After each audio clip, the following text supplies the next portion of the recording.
میں ہی کھلواؤں گا، آج میں ہی کھلواؤں گا۔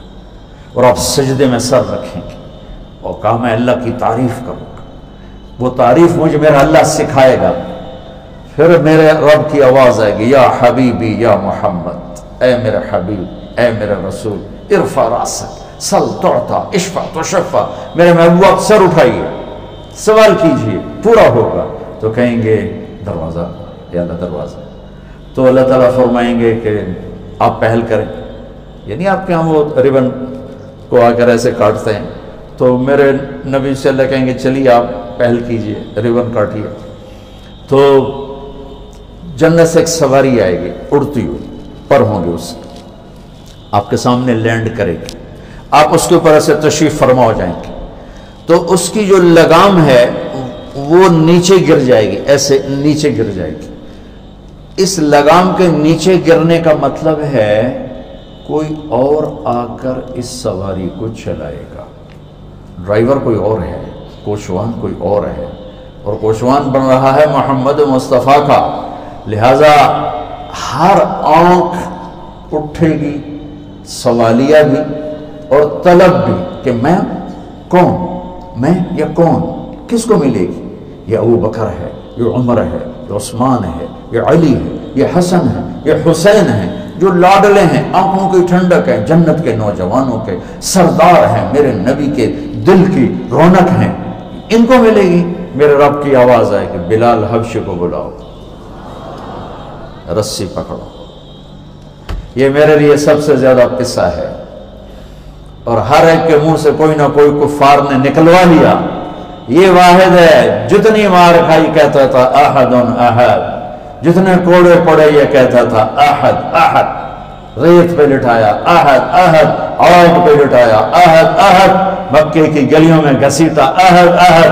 آ بلال آج اس کا صلہ پا، تو میرے نبی کی سواری کو لے کے چل۔ سبحان اللہ۔ سارے سید قریشی ویندے رہ گئے، تو وہ کمی بندہ لے، وہ کمی تو نہیں ہے، وہ تو آج کا بادشاہ ہے۔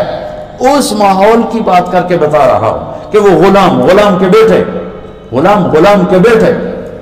اور میرا ایک پیچھے کا واقعہ سنو، جب ہمارے نبی کا وصال ہوا تو ظہر کی نماز کے قریب تھا، تو نماز کا وقت انٹر ہوا، تو بلال اذان دینے چڑھے۔ جب اشہد ان محمد کہا تو ہچکی بند گئی اور آواز بند ہو گئی، اور کافی دیر تڑپتے رہے۔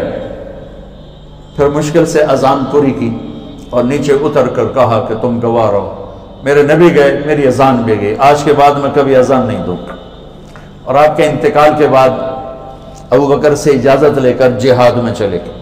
6 مہینے تک مدینے لوٹے نہیں، تو میرے نبی خواب میں آئے، بلال یہ کیا بے وفائی، ہمارے پاس آنا ہی چھوڑ دیا۔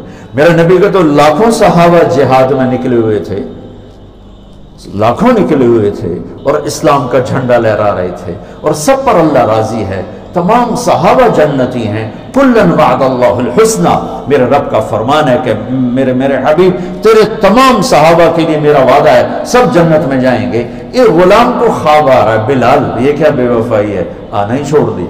بلال ایسے اس خواب کے سحر میں گم ہوئے کہ انہیں یوں لگا جیسے اللہ کے نبی زندہ ہیں اور یاد فرما رہے ہیں۔ انہوں نے اسی وقت اونٹنی تیار کی، 3 ہفتے کا سفر 1 ہفتے میں کیا، دن رات اونٹنی کو بھگایا، اور مدینے میں انٹر ہوتے ہی نعرے لگانے شروع کر، یا رسول اللہ میں آ گیا۔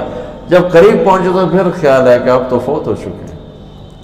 پھر اس کی چیخ نکلی، قبر سامنے تھی اس وقت، اور جا کے قبر پہ گر گئے ایسے، کہا یا رسول اللہ میں تو آ گیا ہوں، آپ کہاں؟ نماز کا وقت داخل ہو گیا، تو سب مدینے والوں کو شوق ہوا کہ آج بلال اذان دے، اور بلال تو قسم کھا چکے تھے کہ میں نے اذان نہیں دینی۔ تو سارے صحابہ گئے حسنین کے پاس، حسن حسین میرے نبی کی آنکھوں کی ٹھنڈک، کہا بچو آج صرف آپ ہمارا کام کروا سکتے اور کوئی نہیں کروا سکتا۔ بچوں نے کہا کیا؟ ایک 7 سال کے تھے، ایک 6 سال کے تھے۔ کہا آج بلال سے کہو اذان دے، اور کسی کی نہیں مانیں گے، ابو بکر بھی کہیں گے تو نہیں مانیں گے۔ تو یہ دونوں بچے آئے، حسن 7 سال کے تھے، حسین 6 سال کے تھے۔ کہنے لگے چچا ایک درخواست. تو ان کو ایسے گلے لگایا کرو، تم تو میری آنکھوں کی، تو میرے نبی کی آنکھوں کی ٹھنڈک ہو. کیا درخواست نہ کہو، حکم کرو. آج اذان تو دیتے. تو وہ چھلک پڑے، کہنے کہ بچوں میں نے قسم کھائی تھی کہ میں اذان آئندہ نہیں دوں گا، لیکن تمہاری خاطر میں قسم توڑتا ہوں. جب وہ اس دیوار پہ چڑھنے لگے جہاں چڑھ کے اذان دیتے تھے، تو اسی وقت ہی لوگوں کی سانسیں بند ہو گئی، سانس روک گئی، لمحات تھم گئے، جیسے سورج کو بھی کہیں قرار آ گیا ہو، اور سب کی نظریں ایسے لگی ہوئی تھی، ایسے لگی. ایک انصاری عورت کا گھر تھا مسجد کے ساتھ، اس کی چھت پہ چڑھ کے اذان دیتے. بس انہوں نے اتنا ہی کہا اللہ اکبر، تو مدینے میں ماتم بچھ گئے اور چیخ و پکار مچ گئی، اور عورتیں چیختی ہوئی گھروں سے باہر نکل آئیں، اور یوں لگا جیسے اللہ کے نبی کا زمانہ واپس آ گیا. یہ عزت اس غلام کو کہاں سے ملی ہے؟ در مصطفیٰ سے ملی. تمہاری عزت یہ نہیں ہے کہ تم بڑے مالدار بن گئے ہو، تم بڑے عہدیدار بن گئے ہو. تمہاری عزت، میری عزت، ان سب کی عزت یہ ہے کہ میرا رب قیامت کا دن کہہ دے کہ ہاں یہ میرے نبی کے نوکر ہیں، میرے نبی کے کمی ہیں، میرے نبی کے غلام.